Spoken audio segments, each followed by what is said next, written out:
Soft light filtering through unfamiliar curtains pulled me from a deep fog. My head throbbed, thoughts muddled like cotton. A ceiling fan spun lazily overhead, its quiet rhythm the only sound. I turned my head and my eyes widened. A stranger, asleep, in my bed. My breath caught, a chill rushing through me as I jolted upright, barely holding back a scream. The sudden movement startled him awake. His eyes snapped open, locking onto mine. A moment of silence stretched between us before a realization dawned on his face. He bolted upright, mirroring my wide-eyed confusion. I clutched a pillow to my chest, a makeshift shield. We stared at each other, two strangers caught in the same bewildering moment. "Who are you?" we blurted simultaneously. I opened my mouth, but no name came out. The word hung there, empty. I didn't remember my name. The realization hit me like a bucket of ice water. My heart pounded. I don't know who I am. Panic rising, I turned to the man beside me, dropping my pillow shield and reaching for his collar. "Where am I? Who are you?" He jerked back so fast he nearly toppled off the bed. Tall, with sharp features and dark, disheveled hair that stuck up like he'd been electrocuted, he held up a pillow between us, like a flimsy shield. "Stay back," he warned, voice edged with panic. I don't remember my name either. What did you do to me?" "Me?" I clutched the sheets tighter. "I didn't do anything. I don't even know who I am, let alone you." We froze, the same terrible realization settling over us. "You don't remember anything either?" he asked, lowering the pillow slightly. I shook my head, panic thick in my throat. "Nothing. I just woke up here. With you." He ran his hands through his hair, looking as shaken as I felt. This is crazy. How could we both just forget everything? He patted himself down, then said disbelievingly, "And I'm wearing Star Wars pajamas? This is insane." Something clicked in my brain. "I'm Sylvie," I said suddenly. I wasn't sure how I knew. It was like my name had survived whatever wiped out the rest of my memory. He hesitated, then exhaled. "Byron," he said, testing the name, "I think. That feels right." I jumped out of bed, desperate to find something, anything that might explain our situation. Byron followed, keeping a cautious distance. "This could be a kidnapping," I said, my voice shaking as I yanked open dresser drawers. "Or a cult thing. Or an experiment. Or aliens." Byron raised an eyebrow. "Aliens? Really? Let's stick to more realistic possibilities." "How can you be so calm?"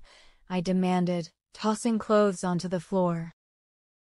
"Trust me, I'm not calm," he said tightly. "I'm just keeping the screaming inside my head for now." We checked ourselves over. No injuries, no needle marks, just a massive, gaping hole where our memories should have been. Outside the window, a pristine beach stretched endlessly, palm trees swaying in the breeze. The smell of salt filled the air. No houses, no roads, just ocean and sand. "Beach," Byron muttered, stepping beside me. "Somewhere waterfront, then." I shot him a dry look. Thanks for the groundbreaking observation. The house was empty except for us.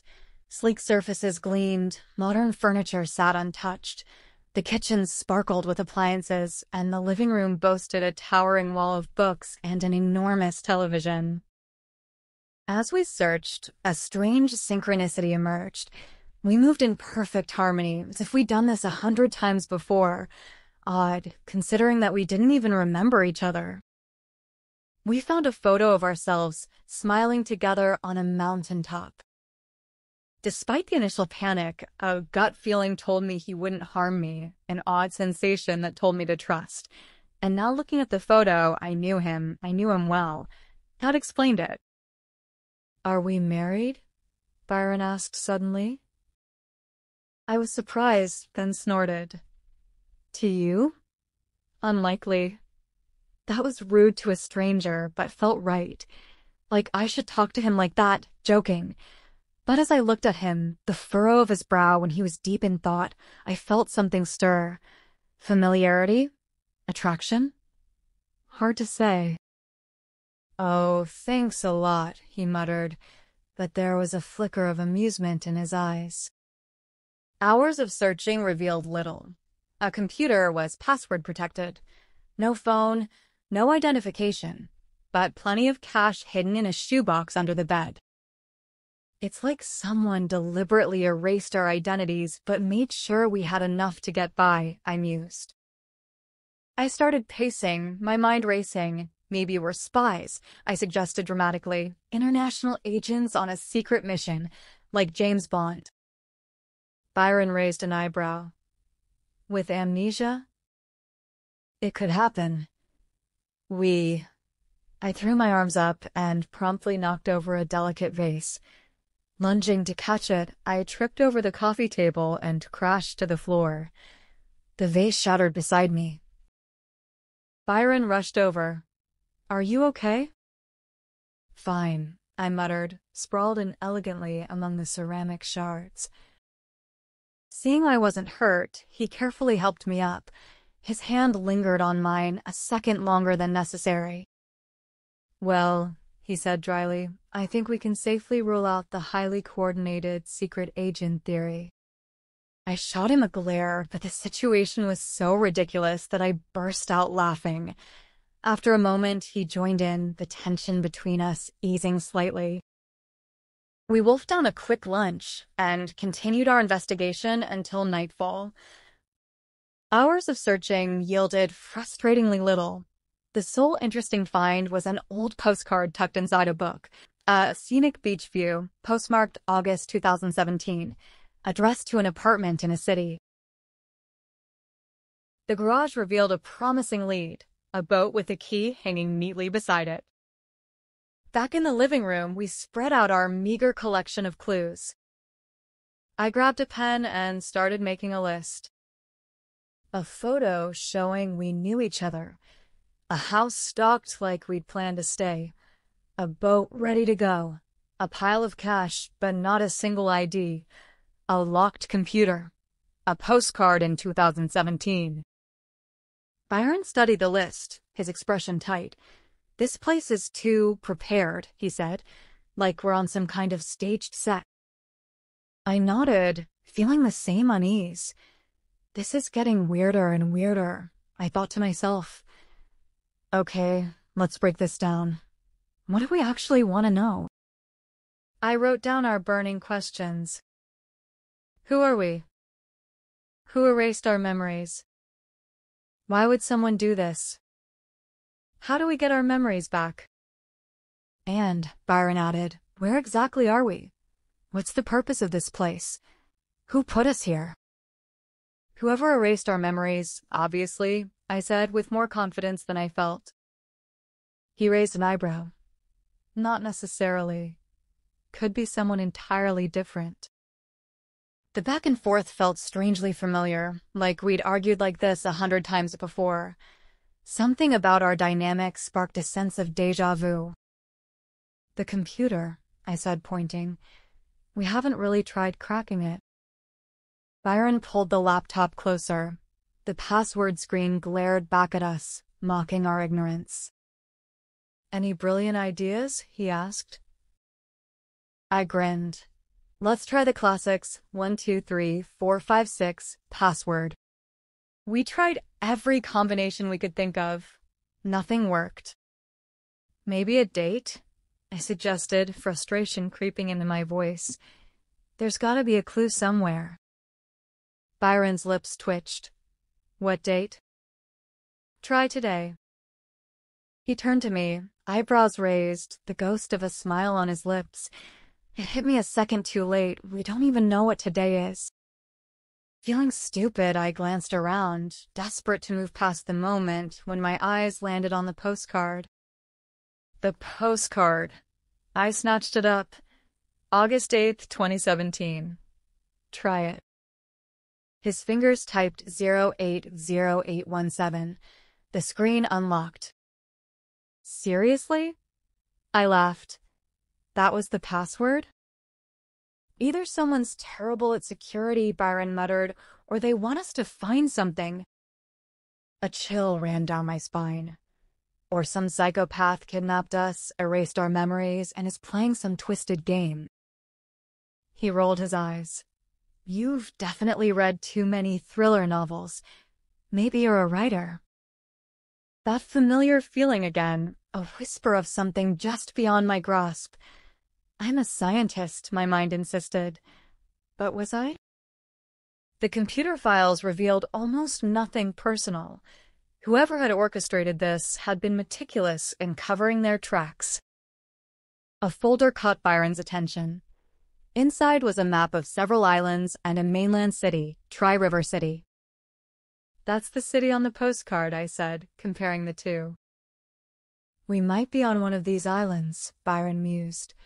But which one? With no clear answers, we decided to explore to confirm whether we were indeed on one of these islands.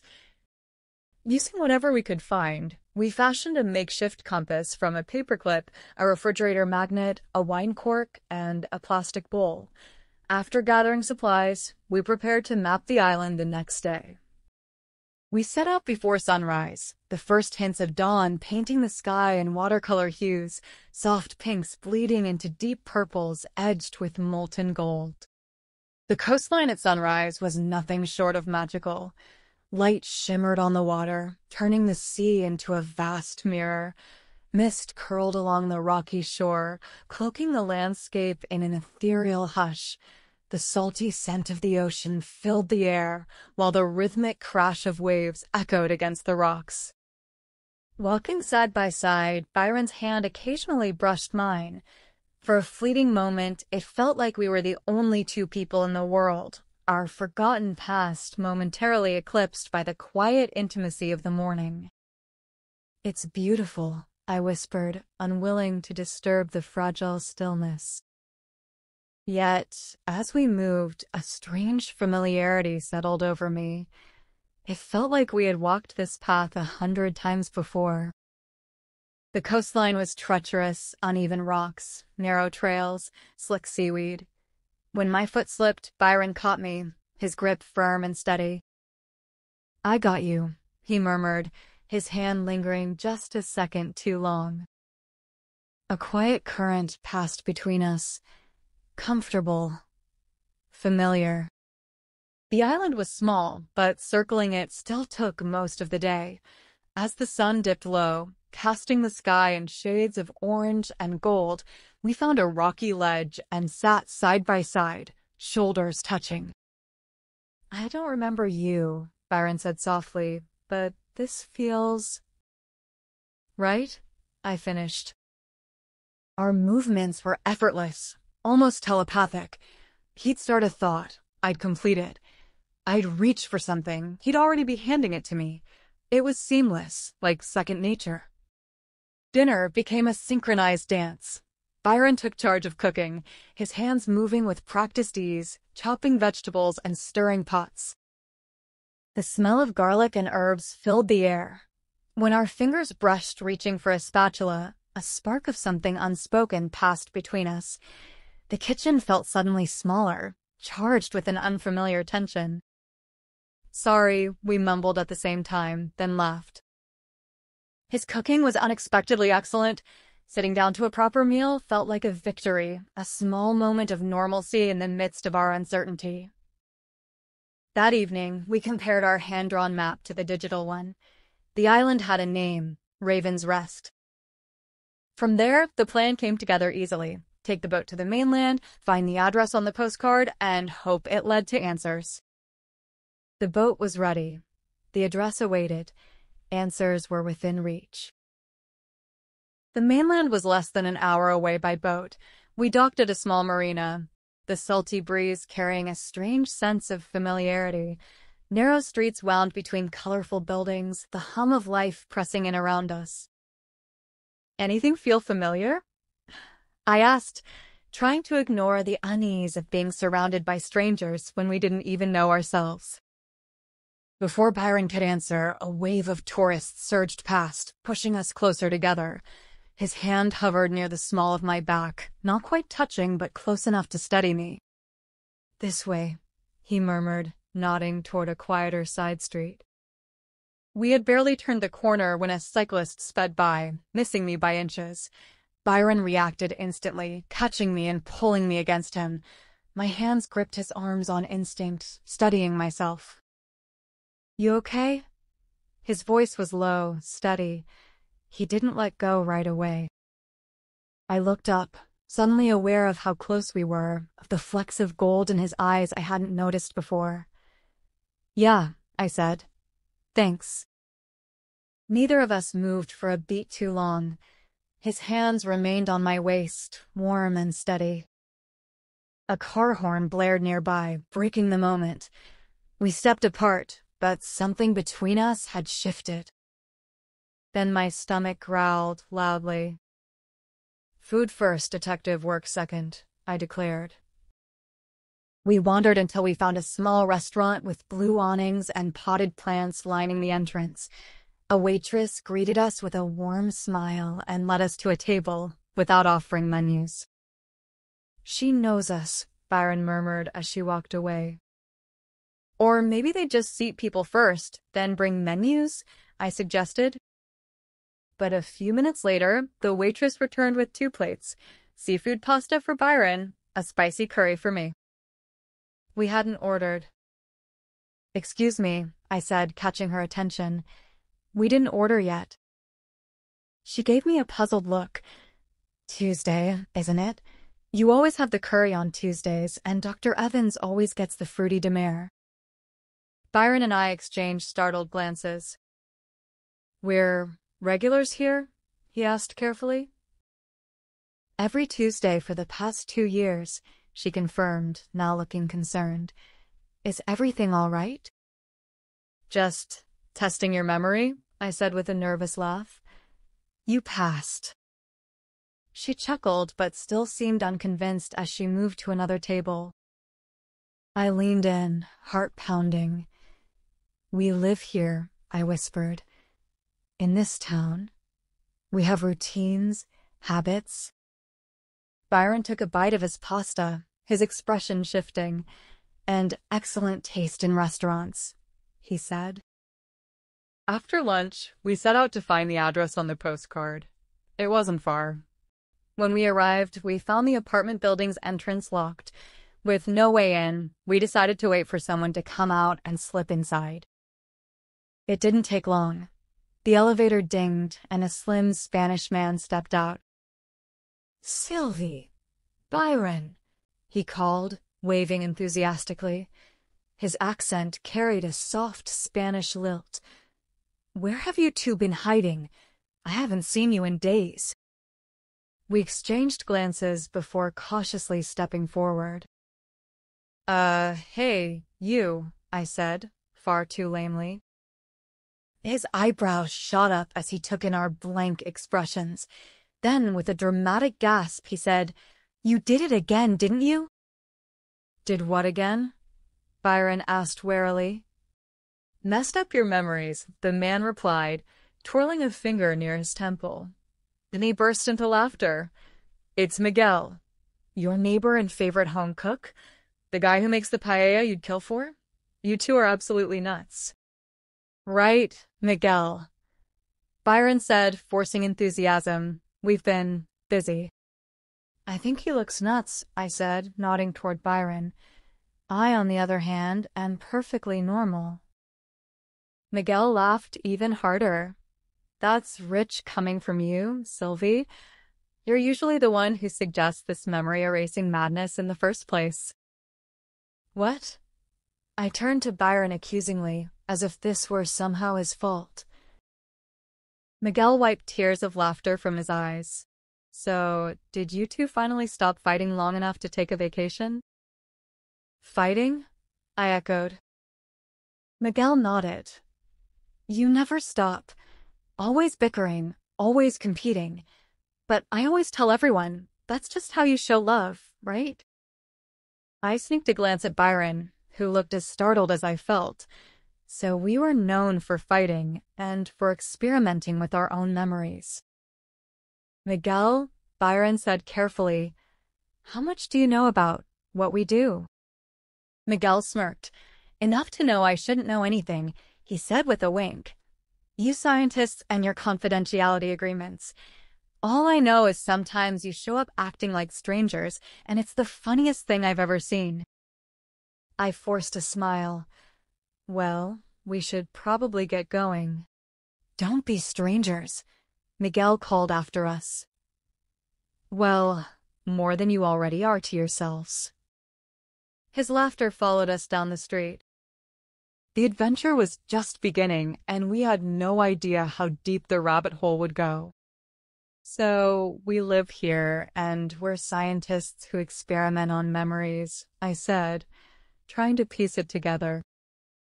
"If we're messing with memory, that probably makes us neuroscientists," Byron said. "I think you might be right.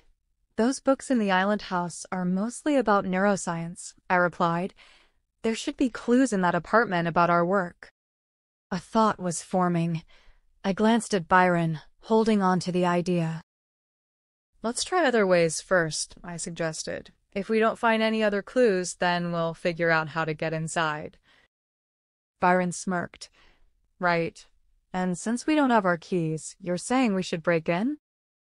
"It's our home," I countered.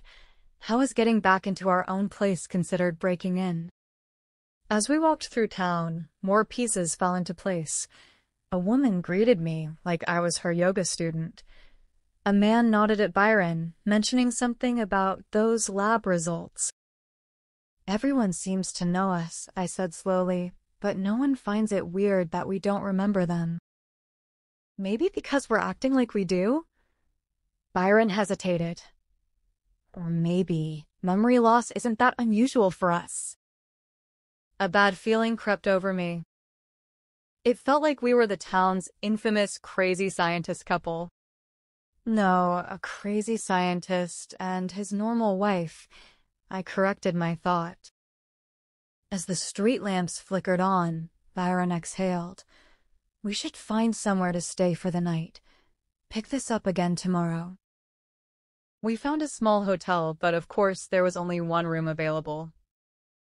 "It's fine," I said, though my heart beat a little faster. We've already been sharing a house. The room was cozy, one bed, a small balcony overlooking the harbor. Byron stepped outside while I showered. When I joined him, wrapped in the hotel's plush robe, he was leaning against the railing, watching the lights ripple across the water. "It's beautiful," I said, stepping beside him. "It feels familiar," he murmured, "like I've stood here before, with you." I turned to him, surprised. "You remember something?" "Not exactly. Just a feeling." He faced me fully, the soft glow from the street below casting his expression in quiet vulnerability. "I feel like I've known you much longer than 3 days." "Maybe you have," I whispered. He hesitated, then reached up, tucking a damp strand of hair behind my ear. His fingers lingered against my cheek. "Sylvie," he said softly, like he was testing the name, making sure it fit. "Who are we to each other?"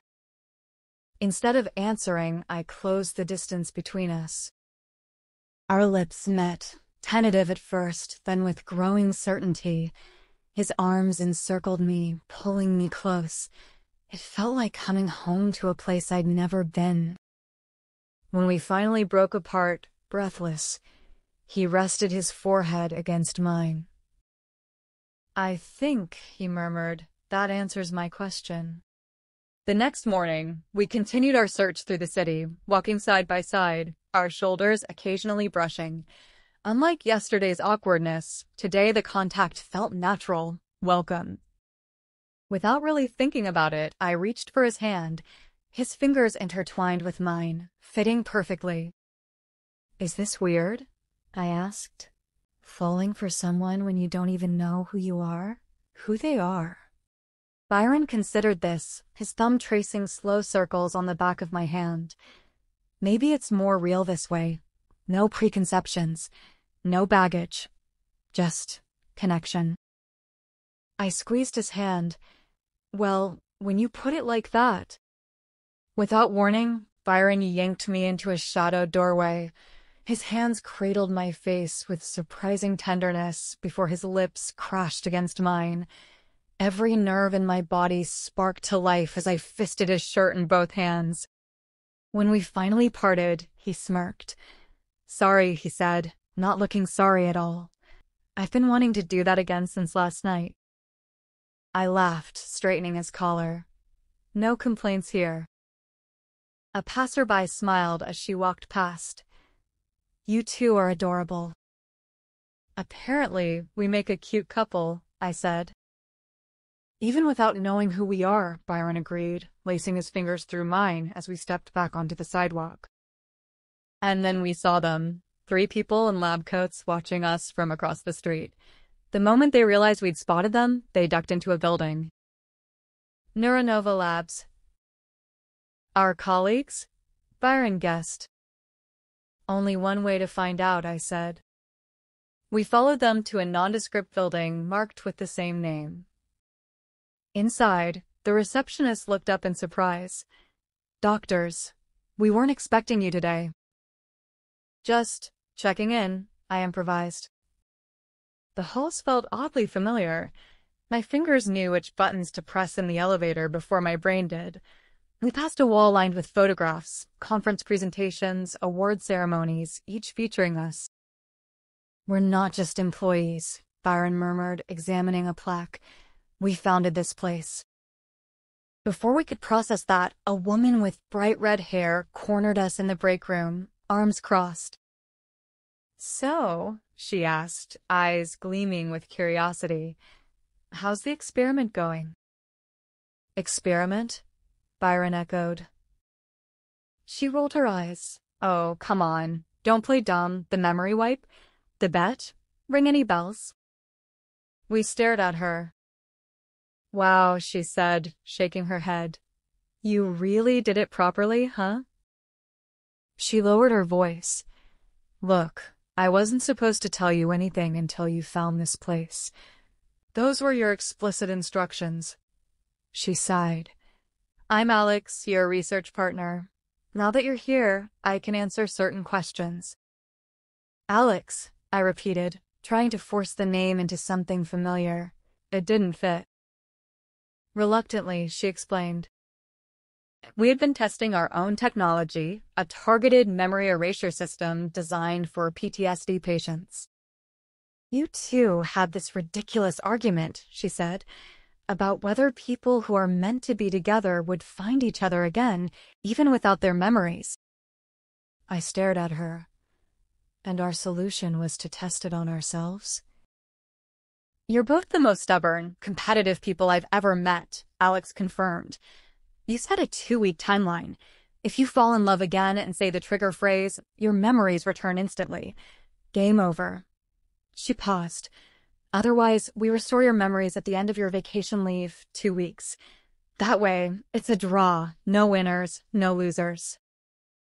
Byron and I avoided looking at each other.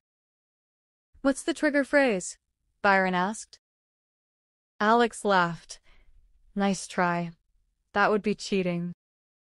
"So we're guinea pigs in our own experiment," I said slowly. "We erased our memories of each other for a bet." "And of yourselves," Alex added. "You wanted a clean slate to see if you'd be drawn to each other naturally, without any history." "That's insane," Byron said. "That's you two in a nutshell," Alex replied with a shrug. "Brilliant, passionate, and completely reckless when you're trying to prove each other wrong." She handed us our apartment keys and IDs. "This is ridiculous. We used our vacation to turn ourselves into guinea pigs," I said, watching Byron stir a pot of pasta in the kitchen. "You really are a mad scientist." He didn't look up. "Not just me. We are," he corrected, giving the sauce a careful stir. "But you have to admit, self-targeting memory erasure that leaves basic functions intact? That's groundbreaking. I crossed my arms. Sure, but what exactly was the bet? Which one of us thought we wouldn't fall in love again? Byron handed me a plate. Based on what everyone said about us fighting all the time, I'm guessing I was the skeptic. And I believed in destiny, I murmured, in us. His eyes met mine, and for a second something electric passed between us. Maybe it's better this way, he said quietly. Getting to know each other again without whatever baggage we had. In the days that followed, things shifted between us. We worked together to reconstruct our past, sifting through old emails, research papers, anything that might reveal who we were. We discovered that we had been together since university, partners in every sense of the word.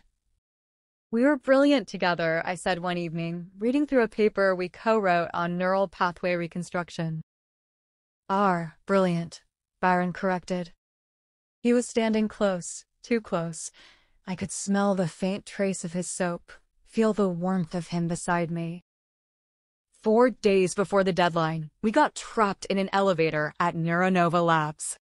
The power flickered, then cut out entirely, leaving only the dim emergency lights casting an eerie glow. Perfect, I muttered, slumping against the wall. Could be hours, Byron sighed, sliding down next to me. It's Sunday. Skeleton crew. With nothing else to do, we talked, really talked for the first time. Without knowing our history, without the weight of old arguments, we just connected.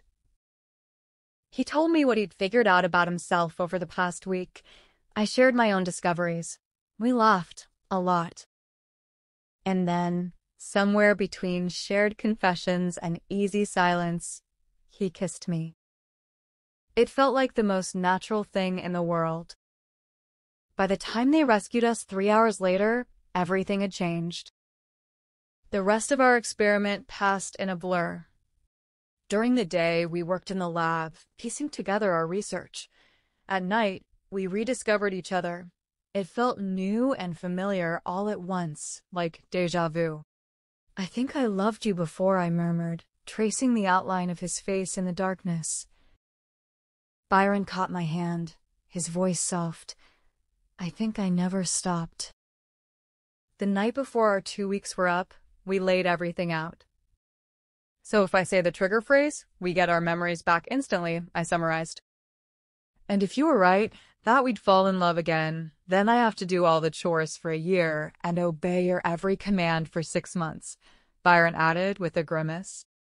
I grinned. That sounds promising. Then I froze. Wait, we never actually figured out what the trigger phrase is. Byron shrugged. I don't mind. Of course you don't. You'll lose, I shot back. Help me. Help you come up with the phrase that makes me your slave for half a year? No way. I narrowed my eyes. What if you get it right and we cut the punishment in half? That got his attention. We speculated wildly. I love you? Too obvious. Neuronova? Too work-related. Remember? Too on the nose. The next morning, our colleagues were waiting in the lab, ready to restore our memories. Time's up, Alex announced. Ready to remember? Byron and I exchanged glances. Part of me didn't want to go back. What if things weren't the same? What if we started fighting again? What if we weren't us anymore? Just to be clear, Byron said, looking at Alex, we didn't say the trigger phrase, so technically, neither of us won the bet. Alex raised an eyebrow. If you say so. The procedure was quick. One moment, I was sitting in the lab chair.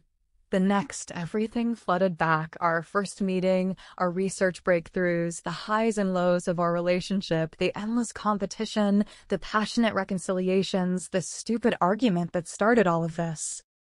Byron's eyes widened as his memories returned. You tricked me, he accused. What? How did I trick you? I demanded.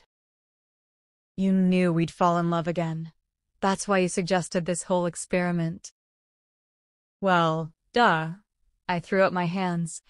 Because we're perfect for each other, even when we're driving each other crazy. Our colleagues exchanged knowing looks and quietly left the room. I exhaled. Whatever. I'm getting coffee. You want one? I had one, hadn't I? But since we'd called it a draw, it felt like a king without a crown. In the small kitchen, I overheard Alex's voice. The trigger phrase was, "You win." She smirked. I knew it would be a draw. Neither of them could ever bring themselves to say it to the other. That was the joke. I froze. My eyes widened. That phrase, Byron had suggested it. I whirled around. You tricked me. Byron leaned against the doorframe, smirking. But you were right. And you made me wear those Star Wars pajamas. Then, before I could retort, he pulled me into a hug. We stared at each other for a beat, then simultaneously burst out laughing. That's actually pretty smart, Byron admitted. So we're both losers, I said.